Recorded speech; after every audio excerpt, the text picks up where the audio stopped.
तो good evening everyone. आज हम लोग चैप्टर 5 पढ़ेंगे मैक्रो इकोनॉमिक्स का, जो है मनी। अभी मनी पढ़ने से पहले आप लोग को ये समझना पड़ेगा कि पुराने ज़माने में क्या होता था। देखो, पुराने ज़माने में मनी के हिसाब से हम लोग सिल्वर्स और गोल्ड कॉइन्स यूज़ करते थे। उससे पहले भी अगर चले जाए, चंद्रगुप्त मौर्य के टाइम में कॉपर्स के कॉइन आए थे, हिस्ट्री में पढ़ा होगा आप लोग, ठीक है। तो कॉइन तब मनी के हिसाब से यूज़ करते हैं। मनी होता क्या, ये हम आपको आगे समझाएंगे वीडियो में।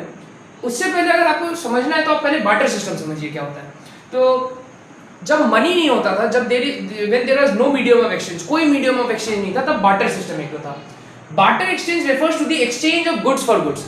तो बार्टर सिस्टम में आप एग्जांपल के साथ समझिए। फॉर एग्जांपल दो पर्सन है, एक ए है एक बी है ना। दोनों खेती करते हैं। ए ने राइस उगाया खेती करके, ए ने क्या उगाया, राइस, और बी ने फॉर एग्जांपल दाल उगाया खेती करके, ठीक है। तो ऑफ कोर्स बात है, अब ए खाली राइस तो नहीं खाने वाला, उसको दाल तो चाहिए खाने के लिए, है कि नहीं है। और बी भी सिर्फ दाल पी के तो नहीं जिएगा, उसको राइस चाहिए खाने के लिए, है ना। तो क्या करेगा, ए बी को बोलेगा कि आप मेरे को 1 केजी दाल दे दो, ठीक है, 1 केजी दाल दे दो, उसके बदले में आपको 1 केजी राइस दे दूंगा। इस हिसाब से ये हो गया बार्टर सिस्टम, कि मैंने एक गुड दिया दूसरे गुड के बदले। ओके, यहाँ पे कोई पैसा वैसा कुछ नहीं आया, there is no money in here, ना कुछ गोल्ड गया ना सिल्वर आया, ना तो कोई पैसा गया, मतलब कुछ भी नहीं। इसमें एक कमोडिटी की जगह दूसरा कमोडिटी आया। इसीलिए बार्टर सिस्टम ऑफ गुड्स को हम लोग बोलते हैं C2C एक्सचेंज, ठीक है, C2C एक्सचेंज। क्यों? कमोडिटी टू कमोडिटी एक्सचेंज, ठीक है। अभी बार्टर सिस्टम में प्रॉब्लम क्या आ रहा था, double coincidence of words. For an example, मान लो ए के पास राइस है लेकिन बी के पास दाल की जगह मान लीजिए आप एप्पल है, ठीक है, एप्पल। अभी अगर बी ए जो है राइस के साथ एप्पल तो नहीं खा सकता है, उसको चाहिए दाल, उसको चाहिए सब्जी, लेकिन एप्पल तो नहीं खा सकता ना राइस के साथ। तो यही प्रॉब्लम है यहाँ पे, डबल कोइंसिडेंस ऑफ वर्ड। ए को जो चाहिए अगर वो बी के पास नहीं है, फिर ये क्या करेगा, कुछ नहीं, ठीक है। नाउ फॉर एन एग्जांपल, एक और पर्सन है सी, जिसके पास दाल है लेकिन उसको राइस नहीं चाहिए, उसको एप्पल चाहिए। सी के पास दाल है और ए को वो दाल चाहिए, लेकिन सी को अब राइस नहीं चाहिए ए से। अभी बी, ए और बी को दाल नहीं चाहिए, यहाँ पे कौन क्या करेगा। तो इस चीज को अवॉइड करने के लिए, क्योंकि यहाँ पे तो आप कोई भी एक दूसरे एक्सचेंज नहीं कर पाएगा ना, अनलेस एंड अनटिल ए को कोई ऐसा इंसान नहीं मिलेगा कि जिसको राइस चाहिए उस दाल के बदले में, तब तक वो दाल ले नहीं पाएगा, है ना। तो इस चीज को अवॉइड करने के लिए एक चीज निकाला गया जिसको हम लोग ने बोला मनी, ठीक है। अब मनी क्या होता है, कैसे निकला और क्यों निकला, ठीक है, एक सिंपल टर्म में हम आपको समझाएंगे। देखिए अब मनी कैसे आया। हाँ, तो फॉर एन एग्जांपल आप ये पकड़िए, एक पर्सन है ए, ठीक है। इस आदमी को, ए को मान लीजिए आप बिहार से, ठीक है, बिहार से कहाँ जाना है, मान लीजिए दिल्ली जाना है, ठीक है। इसको बिहार से दिल्ली जाना है और मॉडर्न टाइम नहीं है, देयर इज नो मनी। मान लीजिए कोई मनी नहीं है। ए क्या कैरी कर रहा है, क्योंकि उसको दिल्ली में कुछ ना कुछ तो खर्चा करना है, आने जाने में, जाने के टाइम में कुछ ना कुछ देना पड़ेगा, ठीक है। तो ए के पास क्या है, गोल्ड कॉइन्स है, क्या है, गोल्ड एंड सिल्वर कॉइन्स है, ठीक है। ए के पास गोल्ड एंड सिल्वर कॉइन्स है, ओके। अभी सबको पता है गोल्ड और सिल्वर दामी चीज है ना, पुराने टाइम से ही दामी चीज है ये सब, गोल्ड एंड सिल्वर। तो ए ऑफ कोर्स सब आता है, अगर there is no existence of money in that economy, तो गोल्ड एंड सिल्वर से ट्रेड हो रहा है कि नहीं है, या फिर बार्टर सिस्टम से ट्रेड हो रहा है। तो चावल तो वो आदमी लेके नहीं जाएगा, ए बिहार से अगर दिल्ली जाना है उसको, तो चावल तो लेके नहीं जाने, तो वो गोल्ड एंड सिल्वर लेके जा रहा है। अभी प्रॉब्लम यहाँ पे ये है कि बिहार से दिल्ली जाने में चोर डाकू लुटेरे बहुत सारे होते हैं, ठीक है। तो अब ये क्या करेगा, ए के पास समस्या ये है कि गोल्ड एंड सिल्वर उससे कोई चोरी कर सकता है। उस टाइम में आएगा एक मिडिलमैन, उस मिडिलमैन को हम लोग बोलते हैं बैंक। उस मिडिलमैन को हम लोग क्या बोलते हैं, बैंक। बैंक क्या बोलेगा, एक काम करो, आप ये जो गोल्ड एंड सिल्वर है, मान लीजिए gold and silver of worth 100 rupees है, मान लीजिए, मानने का है बस, ठीक है, एजम्पशन 100 रुपीज है, ठीक है। बैंक बोलेगा उसको मिडिलमैन के हिसाब से कि एक काम करो, हम बिहार में है, दिल्ली में सेम टू सेम ब्रांच है एक मेरा, ठीक है, आप ये गोल्ड एंड सिल्वर यहाँ मेरे पास डिपॉजिट कर दो, मेरे को दे दो, और एक कागज ले लो, ठीक है, कागज ले लो, ओके। अब सबको पता है इस कागज का कोई वैल्यू नहीं है इस ए के बिना, ठीक है। ये कागज आप बिहार में लोगे और जब ये कागज आप दिल्ली जाके वापस दोगे तो सेम वैल्यू का गोल्ड एंड सिल्वर आपको मिल जाएगा वापस, है कि नहीं है।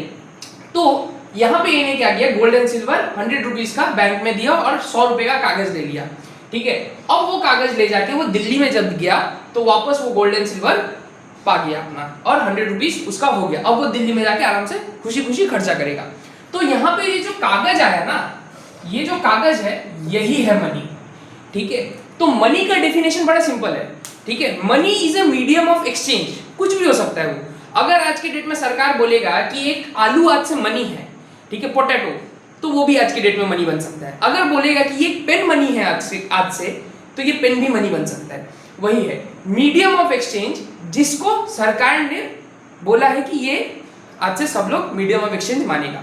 That is what money is, ठीक है। इसको और अच्छे से समझाते हैं यूएसए का एग्जांपल देके, वर्ल्ड वॉर 2 का टाइम का एग्जांपल देके। ओके, तो आई होप सो आपको समझ में आएगा कि मनी का इन्वेंशन कैसे हुआ। वो जो पेपर हम लोग ने बोला ना वही मनी था, ठीक है। और अच्छे से समझने के लिए यूएसडी का एग्जांपल लीजिए, यूनाइटेड स्टेट्स डॉलर। सबको पता है यूनाइटेड स्टेट्स डॉलर जो है बहुत स्ट्रॉन्ग करेंसी है। अब ये स्ट्रॉन्ग बना कैसे और क्यों बना ये समझिए।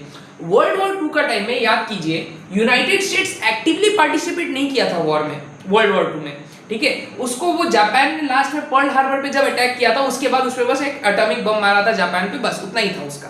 एक्टिवली पार्टिसिपेट यूनाइटेड स्टेट्स ने ना वर्ल्ड वॉर 1 में किया था ना वर्ल्ड वॉर 2 में किया था, ठीक है। उसने हथियार बेचा था, उसने बम बेचा, गोला बारूद बेचा, लेकिन एक्टिवली पार्टिसिपेट नहीं किया।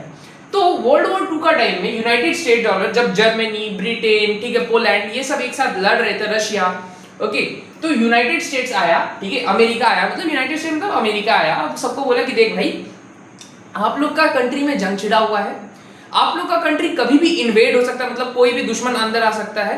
और सेंटर में जाके वो जो सोने का जो रिजर्व है, गोल्ड रिजर्व जो हर एक देश में होता है, आरबीआई जैसे हम लोग के इंडिया में गोल्ड रिजर्व एक तो रखा है, यूनाइटेड स्टेट्स में भी रखा है, ठीक है। तो वो सोना लेके जा सकता है, चुरा सकता है ना। तो एक काम करो आप, वो जो जितना आपका ये जो सोने का बिस्किट्स है ना, ये जो सोने का बिस्किट है, ठीक है, ये सारे सोने के बिस्किट्स आप मेरे यहाँ जमा करा दो और उसके बदले एक पेपर ले लो, ठीक है। एक क्या ले लो, पेपर ले लो, ओके, कि ओके मैंने 2 लाख का 20,000 लैक्स का, ठीक है, या फिर 20 लाख का, कम पकड़ते हैं, 20 लाख का मैंने आपके पास सोना दिया है यूनाइटेड स्टेट्स में, ठीक है। तो उसने 20 लाख का सोना, golden biscuits for an example बोल रहा हूं अगेन, ठीक है, 20 लाख का सोने का बिस्किट यूनाइटेड स्टेट्स मतलब अमेरिका में जाके जमा करवा दिया और उसके बदले 20 लाख का ये पेपर ले लिया, ठीक है, नोट, ओके। और उसने बोला कि जब वॉर खत्म हो जाएगा तो आप ये पेपर वापस लेके आना और सोना लेके चला जाना, बस सिंपल सा बात है ना।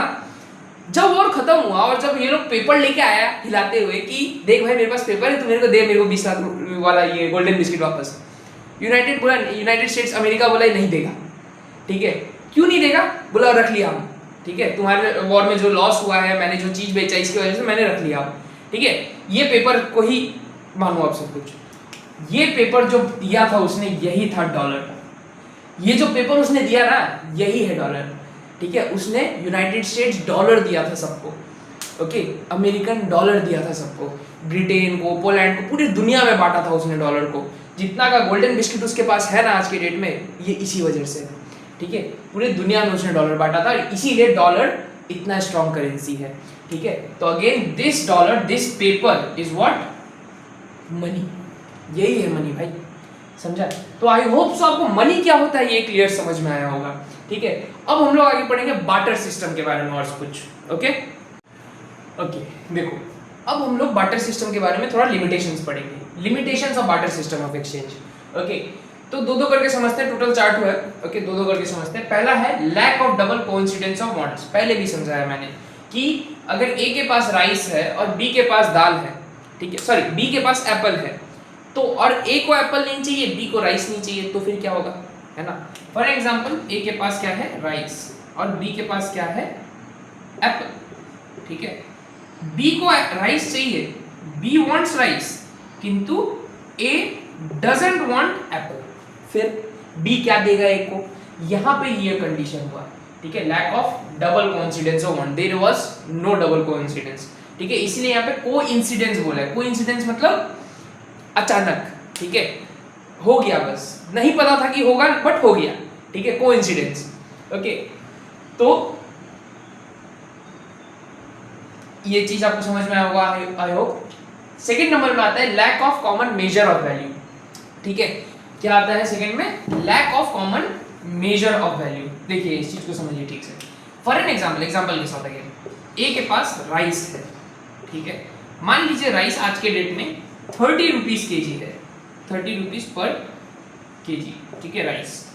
बी के पास दाल है, ठीक है, अभी मान लीजिए दाल है आपका 80 रुपीज पर के जी, ठीक है, समझ में आया?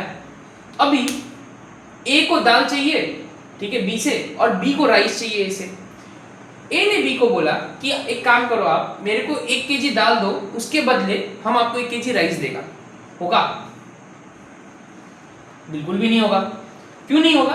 क्योंकि 1 केजी राइस का प्राइस तो यार 30 रुपए है और 1 केजी दाल का प्राइस 80 रुपए है, तो इसके हिसाब से बी को तो कम दाल देना पड़ेगा ना ए को, और ए कम दाल लेके करेगा क्या जब वो खा नहीं पाएगा, है कि नहीं है? अकेले खाएगा, फैमिली को क्या खिलाएगा, ठीक है? तो यहाँ पे क्या प्रॉब्लम आया? Lack of common measure of value, there was no common measure of value, ठीक है। लेकिन वही अगर एक ये करेंसी हो, कुछ मनी हो इसके बीच में, फॉर एग्जांपल यहाँ पे मनी आ गया एक, ठीक है, मनी। अभी क्या होगा? ए राइस को बेच के मनी लेगा और उसी मनी से जाके उसके हिसाब से ही जाके दाल ले लेगा, है ना? तो यहाँ पे मनी नहीं था, इसीलिए तो ये हुआ ना, lack of common measure of value. So this is also a problem. Okay, जैसे कि यहाँ पे देखिए क्या बोला गया है lack of common measure of value के लिए। All commodities are not of equal value, सारे के सारे कमोडिटीज इक्वल वैल्यू के नहीं होते। जैसे आप लोगों ने इससे पहले देखा कि राइस का वैल्यू 30 रुपीज पर केजी था और दाल का वैल्यू 80 रुपीज पर केजी था, इलस्ट्रेशन ही था, एग्जाम्पल, ठीक है। तो all commodities are not of equal value, ठीक है, and there is no common measure of value of goods and services in which the exchange ratio can be expressed, ठीक है। और कोई भी एक वैल्यू, मतलब कि एक कॉमन मेजर नहीं है ना, कोई भी कॉमन यूनिट नहीं है गुड्स एंड सर्विसेज को जो एक्सप्रेस कर पाए, एक्सेप्ट व्हाट? मनी, है कि नहीं? Money is a common measure, ठीक है। मनी क्या है? कॉमन मेजर है गुड्स एंड सर्विसेज का वैल्यू का, है कि नहीं है? इसीलिए मनी में एक्सप्रेस किया, और मनी नहीं होता है तो कुछ नहीं होता है ना, और कुछ है ही नहीं उसके बदले, तो इसीलिए बार्टर सिस्टम और प्रॉब्लम भी दे रहा था। ओके, आगे समझते हैं इसको। और ओके, तो उसके बाद वाला पॉइंट नंबर 3 जो है वो है lack of standard of deferred payments, ठीक है। Now what is deferred payments? जो पेमेंट आपने फ्यूचर के लिए रख के रखा है। फॉर एन एग्जांपल, आपने आप दुकान में गए और उसमें बोलो कि मेरे को आप एक काम करो 50 रुपीज का चिप्स दो, मैं आपको 50 रुपीज बाद में देता हूँ, या फिर आप मेरे को 50 रुपीज का चिप्स दो, मैं आपको 30 रुपीज अभी दे रहा हूँ, मैं आपको 20 रुपीज बाद में दे रहा हूँ। तो यहाँ पे आप जब रुपीज यूज कर रहे हो तो आप एक मनी तो यूज कर ही रहे हो। अब मान लो मनी ही नहीं है, हम लोग बार्टर सिस्टम फॉलो कर रहे हैं आज भी, ठीक है, तो उसमें स्टैंडर्ड और डिफर्ड पेमेंट्स नहीं होते हैं। कैसे नहीं होते हैं? जैसे तो यहाँ क्या लिखा है, फॉर यहाँ पे देखिए क्या लिखा है, contracts involving future payments can not be made, ठीक है। क्यों नहीं बन सकता है? यहाँ देखिए क्यों, borrower may not be able to manage exact good of same quality during the time of repayment, ठीक है। मान लो मैंने दाल लिया, 10 केजीज ऑफ दाल लिया है, मैंने अभी 5 केजी राइस दिया है उसको, ठीक है। ओके, यहाँ पे लिख के समझा देते हैं आपको। मान लो ए ने बी से, ठीक है, 10 केजी दाल लिया है, दाल, ठीक है, और उसने रीपेमेंट के हिसाब से 5 केजी राइस अभी दिया है, ठीक है, और बोला कि बाकी का जो रेस्ट 5 केजी है वो लेटर देगा बाद में, ठीक है। अब जब वो बाद में ये पेमेंट देने जा रहा है 5 केजी ऑफ राइस, मान लो क्वालिटी खराब है उस राइस का, ठीक है, पहले अच्छा क्वालिटी वाला राइस दिया था, जब वो 10 केजी दाल लेके आया था तो पहला 5 केजी वो अच्छा क्वालिटी वाला राइस दिया था। अभी ये जो बाकी का ये जो लेटर में पेमेंट कर रहा है वो 5 केजी राइस से, वो खराब क्वालिटी का दिया है। अभी भी क्या करेगा, है कि नहीं है? तो वो तो फिर झगड़ा हो जाएगा। तो इसीलिए यहाँ बोलते हैं कि borrower may not be able to arrange the goods of same quality during the repayment. Same quality का गुड्स वो नहीं अरेंज कर पाया तो क्या होगा, है ना। सेकंड प्रॉब्लम क्या है? There may be conflict as which specific commodity to be used during repayment, ठीक है। मान लो बी ने बोला कि आप मेरे को राइस अच्छा नहीं दे रहे हो 5 केजी वाला, एक काम करो आप राइस के जगह मेरे को वीट दे दो, ठीक है। उसने बोला वीट दे दो राइस के जगह, 5 केजी ऑफ वीट, ठीक है। तो उसने बोला नहीं यार, वीट तो ज्यादा दाम का है, राइस कहाँ नीचे है, वीट कहाँ ऊपर है ना। जस्ट इन केस तो वो राइस क्यों देगा फिर, है ना। तो अगेन यहाँ पे झगड़ा उठ गया, ठीक है, कि देयर मे बी कॉन्फ्लिक्ट, ठीक है, एज विच स्पेसिफिक कमोडिटी, की राइस देगा कि वीट देगा, ठीक है, to be used during the time of repayment, है कि नहीं है। तो ये भी प्रॉब्लम है। उसके थर्ड नंबर वाला प्रॉब्लम क्या है बार्टर में, the commodity to be used may lose or gain its value during repayment, ठीक है। जो कमोडिटी वो ये यूज कर रहा है, मान लो जब उसने 5 kg ऑफ राइस दिया था उसका वैल्यू 50 रुपीज था, ठीक है, पर केजी। अभी जब वो फ्यूचर में 5 kg एक्स्ट्रा देने जा रहा है उसको as a method of repayment, तो राइस का वैल्यू गिर के 20 रुपीज हो गया। अभी भी क्या करेगा, भी एक्सेप्ट करेगा वो राइस? बिल्कुल भी नहीं करेगा। क्यों? वो जो कमोडिटी है अपना वैल्यू लूज कर चुका है ना, ठीक है। या फिर मान लो गेन हो गया उसका वैल्यू, है ना। उसने बोला कि आप मेरे को 5 kg ऑफ राइस दो, ओके, और राइस का दाम पहले 50 था, अब 80 हो गया। वो बोलेगा मैं 5 kg ऑफ राइस क्यों दूं आपको, है कि नहीं है। दाम तो बढ़ गया, मैं आपको कम दूंगा, मैं आपको 3 kg राइस दूंगा खाली, है ना।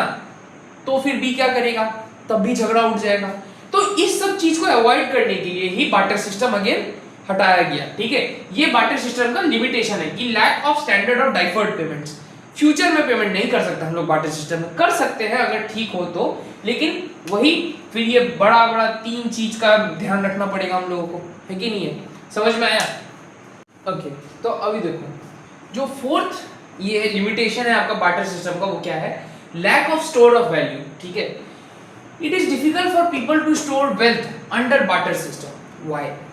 Most of the goods like rice, wheat, fruits are not durable for longer period of time. Okay, मान लो मेरे को फ्यूचर के लिए वेल्थ स्टोर करके रखना है, कि मेरे को सेविंग्स करना है, मान लो, ठीक है।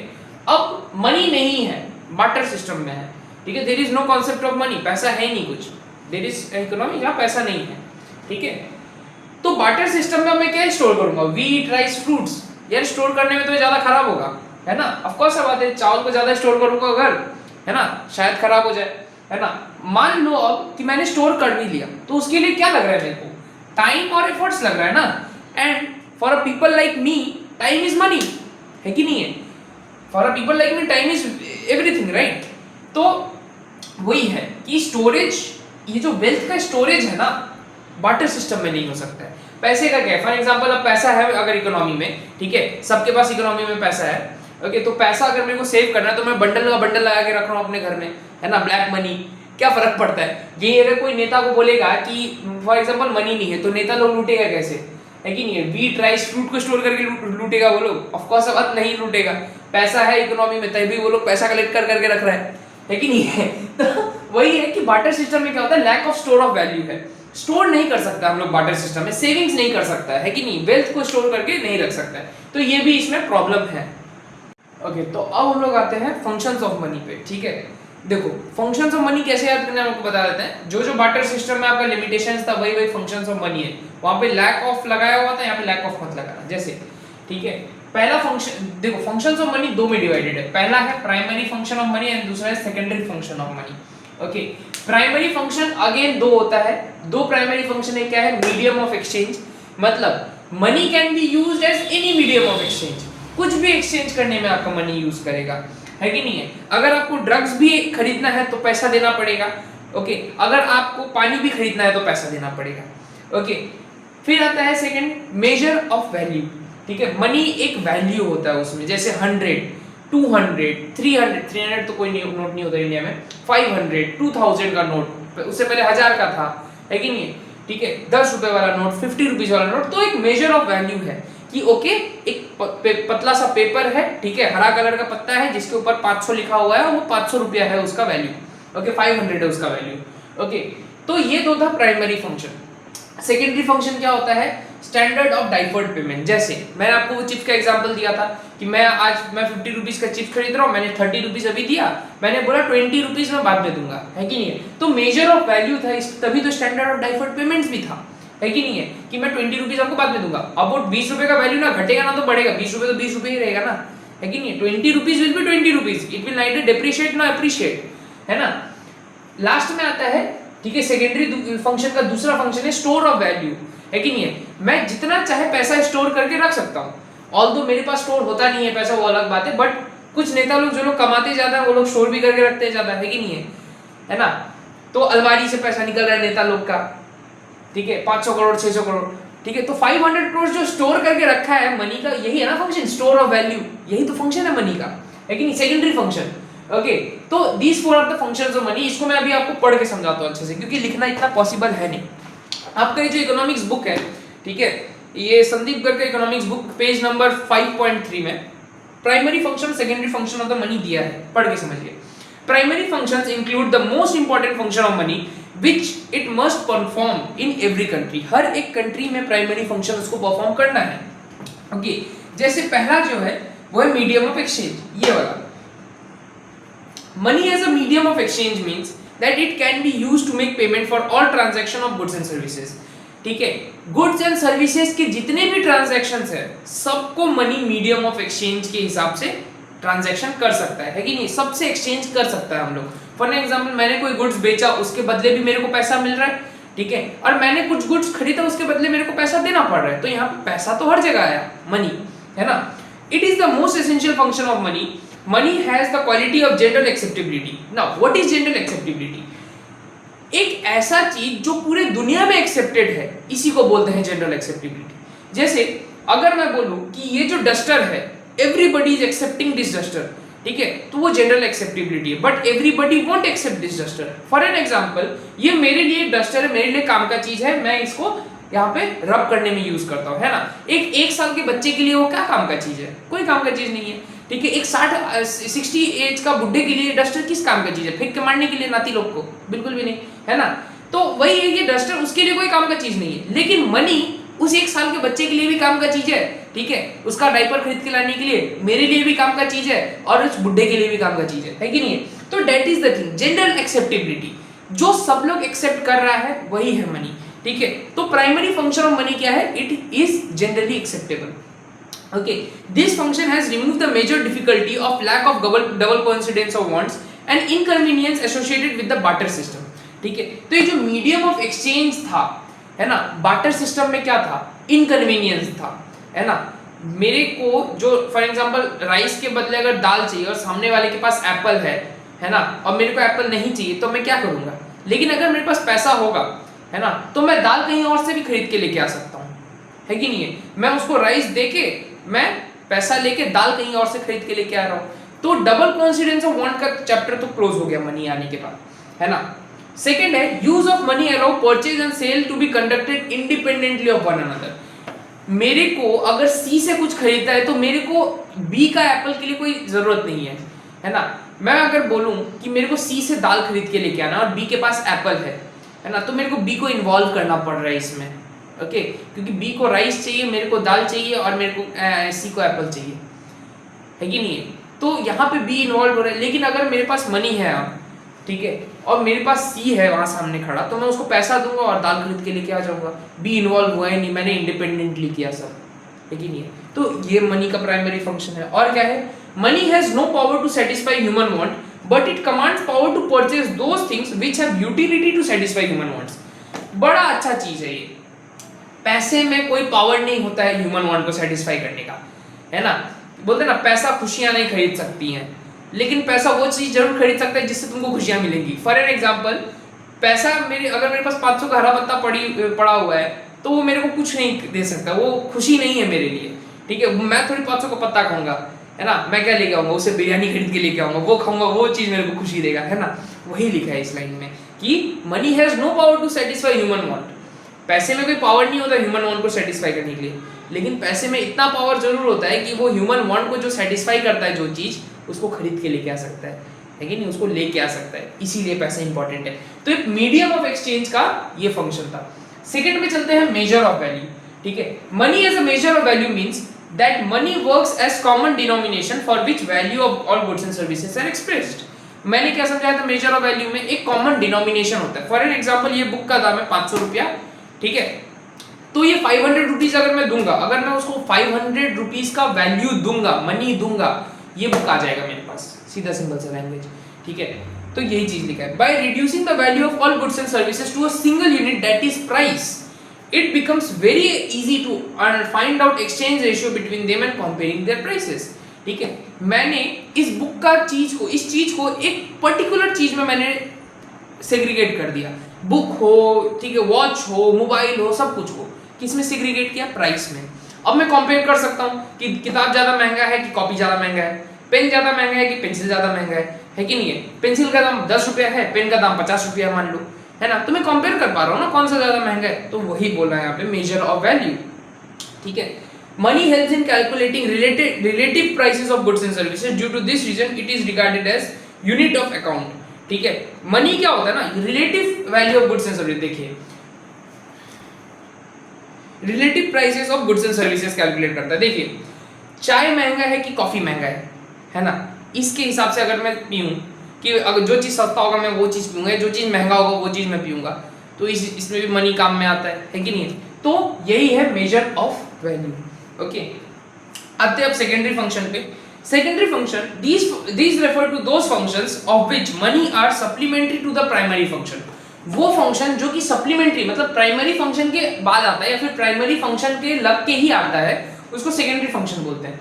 एग्जांपल के साथ समझिए, अगर मीडियम ऑफ एक्सचेंज नहीं है, मैंने कुछ एक्सचेंज ही नहीं किया मनी से, तो स्टैंडर्ड ऑफ डिफर्ड पेमेंट्स किस काम का भाई, है ना? मैंने ना तो कुछ खरीदा है ना तो कुछ दिया है, कुछ खरीदूंगा या कुछ दूंगा तभी ना फ्यूचर पेमेंट की बात आएगा, है ना?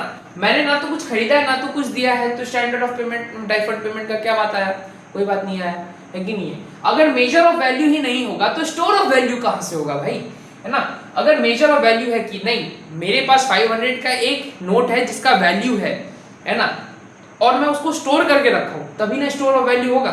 जैसे मोदी जी एक दिन 12 बजे रात को आए, बोला आज से 500 का पुराना नोट वाला कोई वैल्यू नहीं है, उसका तो वैल्यू ही खत्म हो गया ना यार। वो जो 500 का नोट था उसका तो वैल्यू खत्म, अब उसको स्टोर करके तो कोई फायदा ही नहीं है, तो स्टोर ऑफ वैल्यू खत्म। इसीलिए सब लोग 500 का हरा पत्ता देखना, वो पुराना वाला जो था 500 का नोट वो सब फेंक रहा था, 1000 और 500 का नोट जिसके पास ज्यादा था ब्लैक मनी, क्योंकि उसका स्टोर ऑफ वैल्यू खत्म हो गया, ओके। तो ये सेकेंडरी फंक्शन है एक्चुअली, ठीक है। तो आगे देखो, standard of deferred payment. Money as a standard of deferred payment means that money acts as a standard of payment which are to be made in future. Money को मैं future में payment करने के लिए रख सकता हूँ, ठीक है। अगेन चिप्स वाला एग्जांपल, 50 रुपीज का चिप्स लेके आया, मैंने 30 रुपीज अभी दिया, बाद में बोला 20 रुपए बाद में दूंगा, है ना? Standard of deferred payments. Every day millions of transaction take place in which payments are not made immediately. देखो अगर बिजनेस करना हो ना तो पेमेंट इमीडिएटली नहीं करना होता है, पेमेंट क्रेडिट में करना होता है, ठीक है, हमेशा याद रखना इस चीज को। Money encourages such transaction and helps in capital formation and economic development of the economy, ठीक है। तो मनी क्या करता है, ट्रांजैक्शन को बढ़ोतरी देता है और कैपिटल फॉर्मेशन करता है। कि अगर मैं क्रेडिट पे कोई चीज उठाऊं तो मेरे को तो मालूम है कि वो पैसा कल को आना ही है, तो मैं आज ही उसको ऐड करके रखूं, मेरे को मालूम है उतना कैपिटल है मेरे पास, है कि नहीं? तो money as standard of deferred payment has simplified the borrowing and lending operation. बड़ा सिंप्लीफाई कर दिया बोरोइंग एंड लेंडिंग ऑपरेशन का, ठीक है। कि मैंने अपने दोस्त को 500 रुपया दिया, नहीं यार दोस्त लोग रिटर्न नहीं करता है, छोड़ उसको। मैंने दुकानदार को 500 रुपया का सामान लिया, मेरे को उसको 500 रुपया बाद में देना है, ठीक है, सिंपल है एकदम, है ना? सामान मैंने लिया, मेरे को उसको बाद में 500 रुपया देना है, वेरी सिंपल, और कुछ नहीं है इसमें, है ना? तो अगर मनी ना रहे तो मैंने 500 रुपये का चिप्स लेके आया, उसके बदले में उसको जूस दूं या क्या दूं, समझ में नहीं आएगा, कॉम्प्लिकेटेड प्रोसेस। लेकिन मनी आया, इजी हो गया, है ना? Function of money. It has led to the creation of financial institution. Financial institution मतलब bank is a financial institution, ठीक है। तो मनी के वजह से ही फाइनेंशियल इंस्टीट्यूशन बना है। फिर आता है लास्ट में store of value, asset function of money, ठीक है। Excuse me. Money as a store of value means that the money can be used to transfer purchasing power from present to future. आज के हिसाब से मैं future में purchasing power अपना बढ़ा सकता हूँ। स्टोर ऑफ वैल्यू का ये मतलब है। फॉर एग्जांपल मेरे को दार्जिलिंग घूमने जाना अपना बेस्ट फ्रेंड के साथ, ठीक है। उसने बोला भाई 20,000 रुपया लेके जाना पड़ेगा, 20K 20,000 रुपया लेके जाना पड़ेगा। मैंने बोला भाई अभी तो मेरे पास 5,000 ही है। उसने बोला जमा करना शुरू कर दे। तब जैसे ही उसने बोला जमा करना शुरू कर दे, उसका क्या हुआ, स्टोर ऑफ वैल्यू के ऊपर बात आ गया, है ना? 5 करके अगर मैं 4 महीना जमा करूंगा तो 20,000 रुपया हो जाएगा, चला जाऊंगा दार्जिलिंग आराम से घूम के आ जाऊंगा, है कि नहीं है? तो यही है स्टोर ऑफ वैल्यू। मैंने क्या किया, वो 5,000 रुपीज जोड़ के मैंने फ्यूचर पेमेंट के लिए अपना ये कैपेसिटी बढ़ा लिया, है ना? फ्यूचर में पेमेंट करूंगा वो 20,000। तो वही बोला है, money as a store of value means that the money can be used to transfer purchasing power. Purchasing power को वो आज से फ्यूचर में ट्रांसफर कर रहा है ना। मेरे पास आज के डेट में 5,000 परचेजिंग पावर था, है ना, मैंने उसको स्टोर कर लिया, स्टोर कर करके 20,000 बना दिया। अब मेरे पास फ्यूचर में पावर कितना है, 20,000 रुपया का परचेजिंग पावर है, समझा, यही है स्टोर ऑफ वैल्यू। ठीक है, तो money as a store of value as the following advantages. देखिए, money is available in fractional denomination from range ₹1 to 2,000। ठीक है, 1 से लेकर 20,000 होता है, 2,000 तक हम लोग के पास मनी है। 2,000 तो आज के डेट में 500 तक ही है, अच्छा बात है।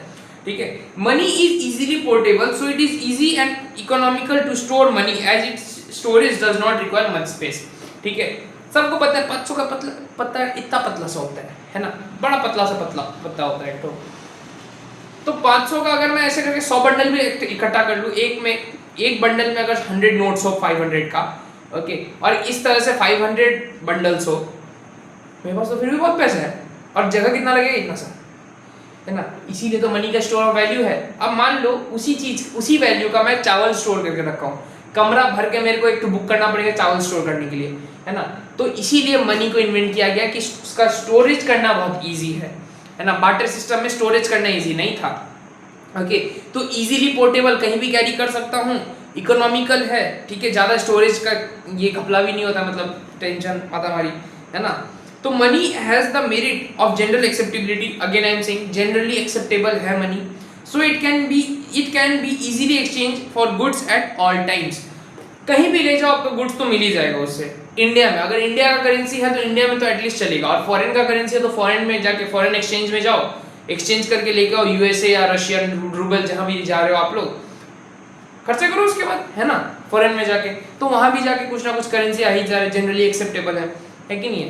तो it can be easily exchange for goods at all times. Savings in term of money are much more secure than in terms of goods. ठीक है, अगर मैं किसी सामान को सेव करके रख रहा हूँ तो उतना सिक्योर नहीं होगा, लेकिन अगर मैं पैसा को सेव करके रख रहा हूँ तो हाँ सिक्योर होगा, अनलेस एंड अनटिल आपके घर में चूहे घूम रहे हो, वो पैसा काट देंगे। ठीक है, और अगर मैंने चावल को स्टोर करके रखा है तो ऑफ कोर्स से बात है कि वो खराब भी हो सकता है, तो स्टोर ऑफ वैल्यू गया, खत्म। लेकिन अगर मैं वही पैसा को स्टोर करके रखा हूँ तो उसका कुछ खराब होने का चांसेस नहीं है, तो स्टोर ऑफ वैल्यू उसका अच्छा खासा है। ओके, तो यही तो functions of money. Okay, money ने बार्टर सिस्टम को इसी सब तरीके से ड्रॉबैक किया है, मतलब कि ये ले लिया है, ओके, तो ओवरकम किया है एक्चुअली। तो money has overcome the lack, ये क्या बोलते हैं उसको, money has overcome the drawbacks of barter system. ठीक है, बार्टर सिस्टम में जितना भी ड्रॉबैक्स था मनी ने उसको ओवरकम कर लिया है। ओके, तो आई होप सो आपको यहाँ तक समझ में आया होगा फंक्शंस ऑफ मनी तक। ओके, नेक्स्ट वीडियो में हम आपको इससे आगे पढ़ाएंगे। चलिए अभी फिलहाल के लिए यहीं तक रहने दीजिए। जय हिंद।